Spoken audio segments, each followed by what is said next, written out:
Here's my in-service project for my Rotation 2 fieldwork. I did it on vision apps for occupational therapy.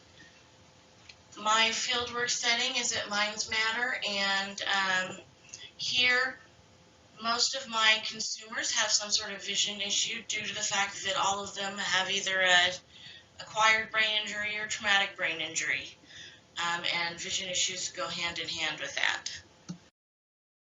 The first type of vision apps I researched were reading apps. A lot of my consumers' goals involve improving their reading or improving their reading comprehension skills. Some of my consumers are working on their GED or high school diploma equivalent certificate. And so these apps are really relevant to the clients I currently have. The first app is Learning Upgrade. Learning Upgrade is an app created to help all ages work on their reading skills. Also, it has math and digital literacy. As I said, Learning Upgrade is an app for school-aged through adult individuals. It does cost for full access. However, the first 8 lessons of every tier or every level are free, so you can kind of test out to see if this is something that would be right for your particular consumers. There's a lot of different aspects to this app that are really great for my current population. As I said, there's lessons on phonics, vocabulary, grammar, writing, reading comprehension, listening comprehension, and math.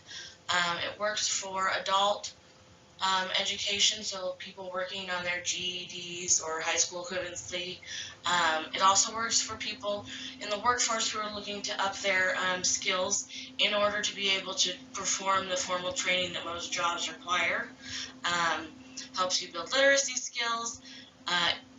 It's really great for people who have low affect or low registration because it's very interactive. It's very, for somebody who has high registration, it's actually a little jarring because it's so bold. The graphics are really eye-catching, but for somebody who has low registration, it's really great. And for individuals with typical levels of registration. It also has practice problems. They have a website that supports it, and it works on Android and iPhone. The next app is Amrita Learning. It's another app to work on reading skills. This one also works with people school-age through adult. This one's free, however, it requires a Gmail account and a device that that has a lot of space because all the lessons have to be downloaded. There's lots of great qualities to this app, including the fact that it's engaging and then also culturally appropriate, and all the lessons are linked to life skills. There's a variety of different lessons, starting with the very basic to very advanced. The curriculum's interwoven, so the stories all kind of go together. And there's also games and activities during the reading passages, kind of like an ed puzzle. Then it's also available for Android and iOS and has some cool articles about self-empowerment and stories to read with your child. So it's great for parents who are working on their own reading. They can work on it at the same time with their kids. Another really cool reading app is Codex, The Lost Words of Atlantis. This app is a game that on reading comprehension skills. It's for adults. Unfortunately, it's only available on Android devices, so it would not work with an iPad. However, it is free. Um, it's an adventure game, and you work on decoding the language of Atlantis. However, it works on English reading skills.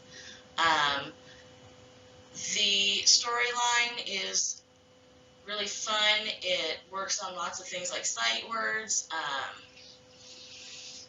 You play mini games that test your reading skills, but the games are based in reality in the fact that, say, the goal is you go into a restaurant in Atlantis and you have to be able to read the menu. And so the game will be, or the mini game will be on how to translate the menu.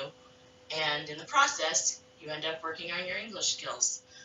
The instructions can be delivered in Spanish as well as English. And it's a really cool app that uses gamification to make reading fun.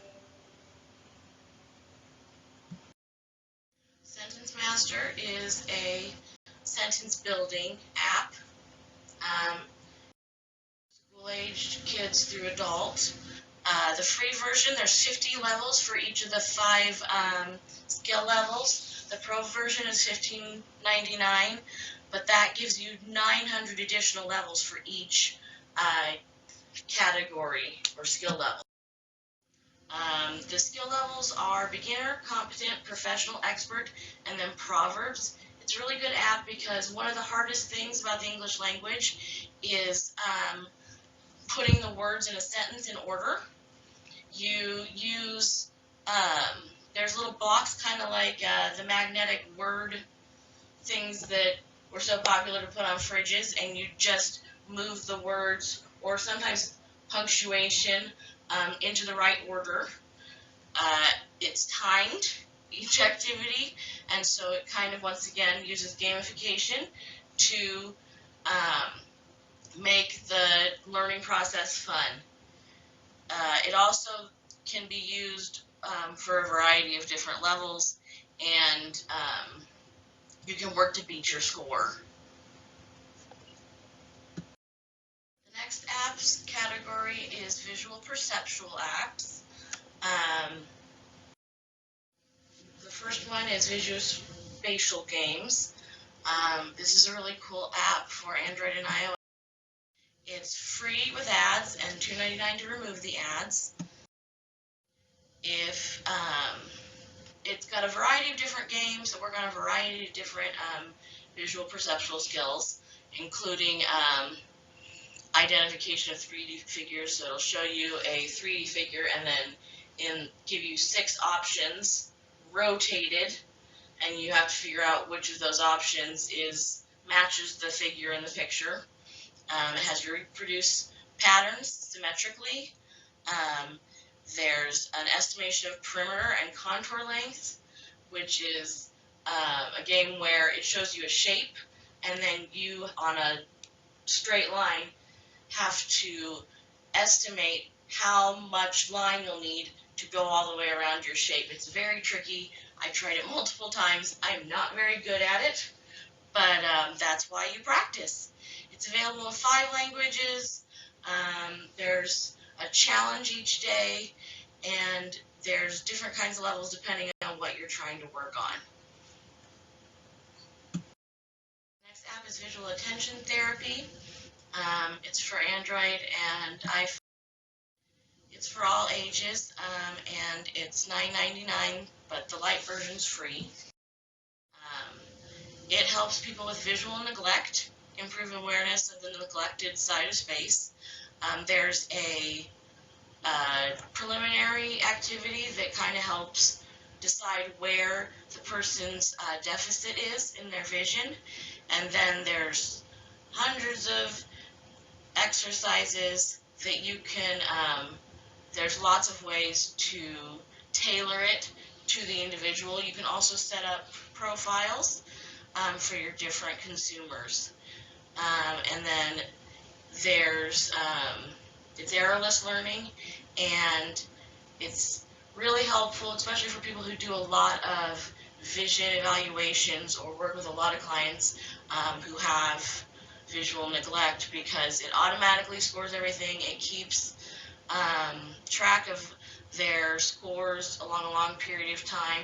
It gives you a cool little graph, and it saves paper, because cancellation exercises where you have people cross off all the question marks and then cross off all the A's can take up a lot of paper. And while the app is $9.99, I think what you save in copies or printer ink would probably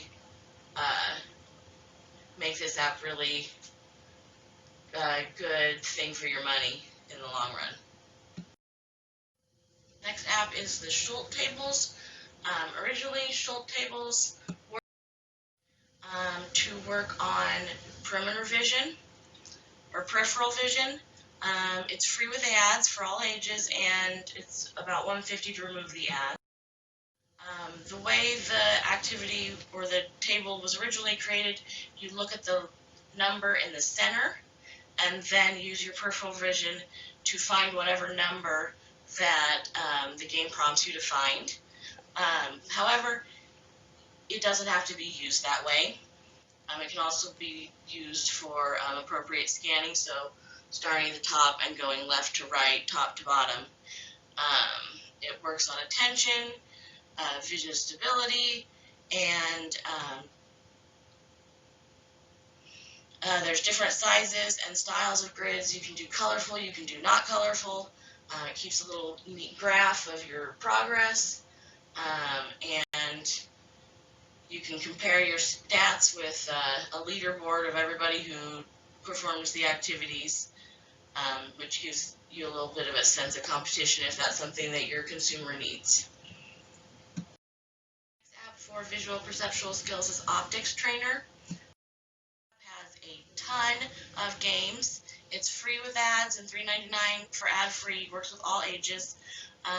To upgrade to Pro, there's 3 different tiers, 3 different options, but it's nice to have the base level free so you can test it to see if this is something that would work with you.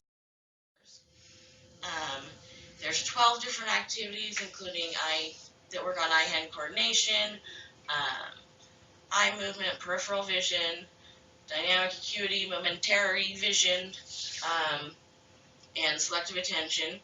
There's leaderboards for this one as well, so you can compete with other players. It's available for Android and iOS, and there's really a lot of options, a lot of different games, and they're quite fun. Flow is another really good game for visual perceptual skills. We actually use a version of this with one of our consumers currently. There's just a square version of it.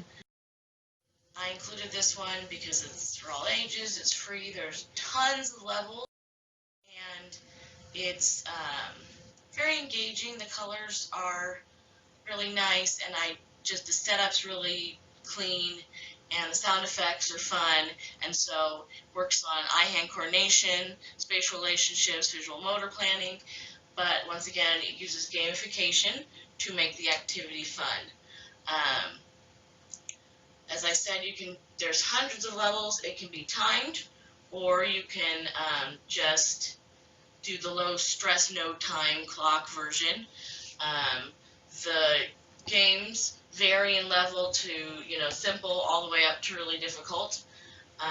There's daily puzzles, so there's always a new puzzle every day, and it's really great because for consumers who don't have quite as controlled movements, it does a good job of kind of telling you you're right when you're close to being in the box, as opposed to it has to be in this super specific area. And so it allows consumers to feel successful, even when they might have trouble completing the whole movement. As long as you get close, it says, all right, you're good. And that's really helpful, especially with the consumer we use it with right now.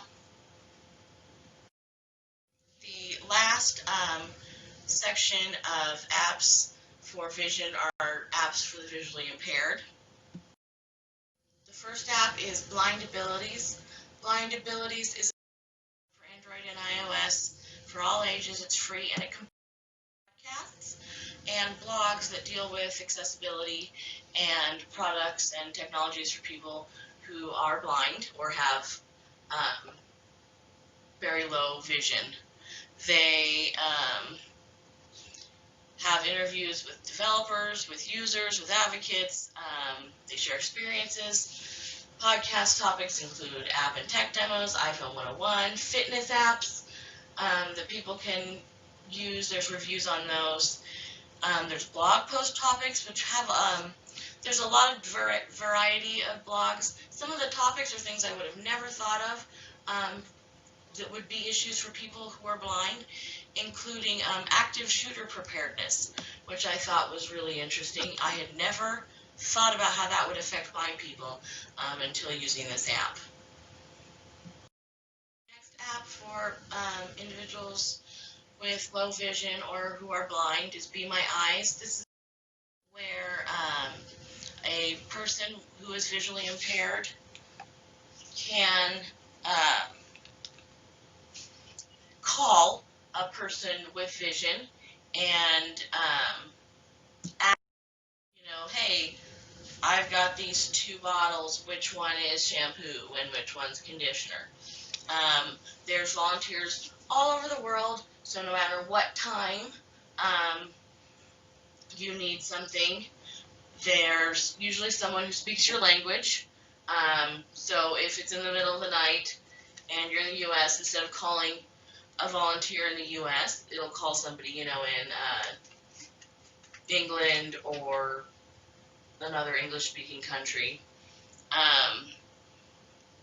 You can also be a volunteer if that's something you're interested in.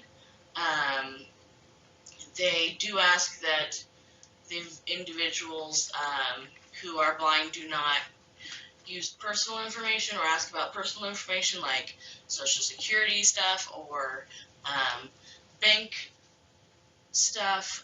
Also, nothing about taxes or disability. So just make sure that if you use this with a consumer, they understand that. Individuals with brain injuries often have a hard time knowing their boundaries or what's appropriate and not appropriate, and so that is something that you would probably need to explain ahead of time. Be Specular is another app that utilizes volunteers to help individuals with low vision identify objects.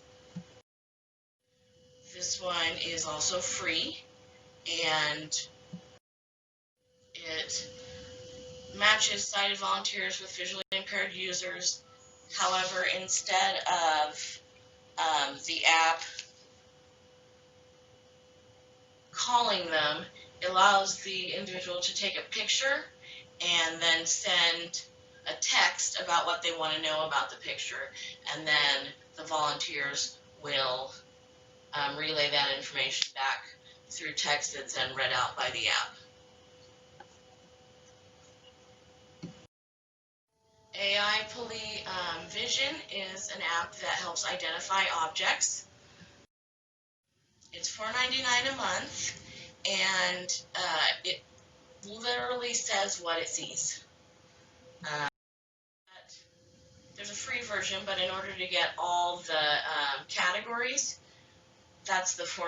It can recognize thousands of items. It recognizes colors. In fact, it is very specific about the colors. So you can get light brown, dark brown. You can also get stone, Sierra, which I found kind of funny. It recognizes objects because it's AI. Sometimes it makes mistakes. But typically, if you're in a certain context, like the grocery store, and you put it in front of something, and the app says Coke, Diet Coke, Dr. Pepper, and then desk, you know that it's made a mistake, and it usually corrects itself pretty quickly afterward. This app is Colorblind Pal. This is an app that helps individuals who are colorblind recognize. It's good for all ages. It's free. Gives you lots of different options. It's great. You don't often think about how many graphs or charts or maps you see every day that have color codes on them. And for an individual who is colorblind, it makes it really hard to distinguish between the different parts of the map or graph. Um, it can give you a lot of different options. It's set up for a lot of different types of color blindness, and you can also set it up so you can see, if you are not colorblind, what an individual with the different types of color blindness can see.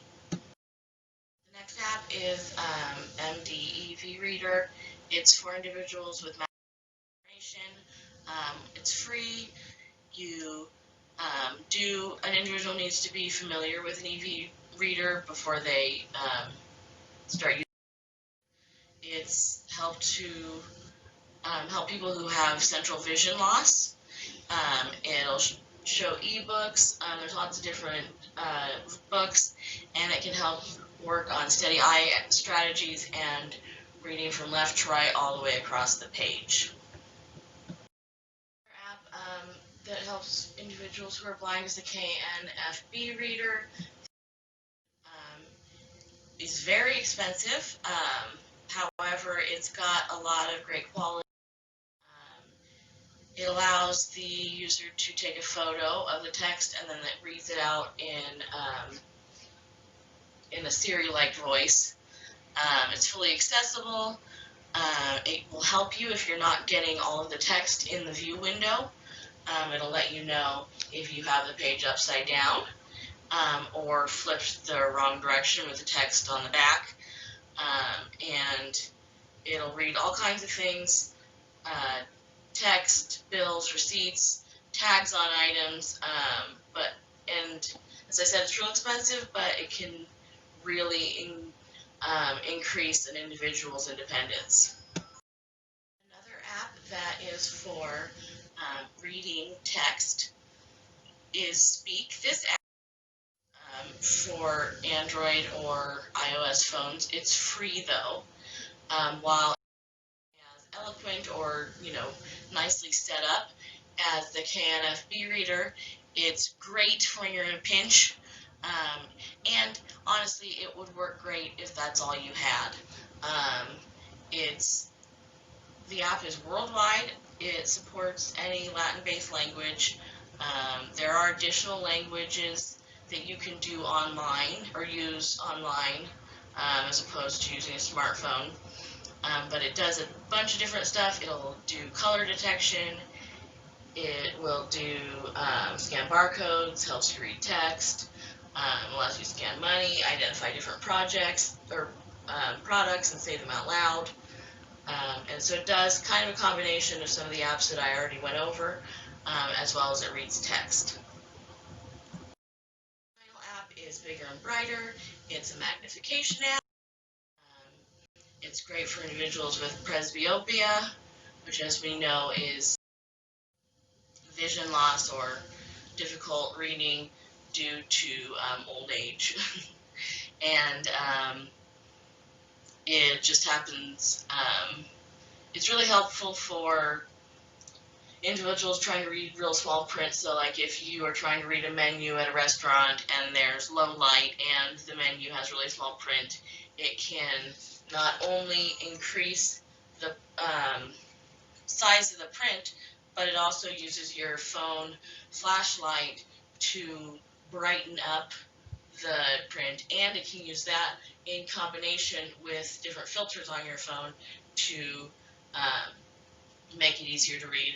It also has monochrome mode for individuals with cataracts, and can read when items are tilted and help you tilt it back, if that makes sense. So if the page is weird, it'll adjust it for the user, which is really great. Finally, all my resources. Each page has a link to the website, or if the app didn't have a website, it's a link to the Google Play Store or review of the app. Also, every page has a link for a video either from the app's manufacturer or a review from an individual who has used that app. Otherwise, that's my in-service project, and I hope you learned something.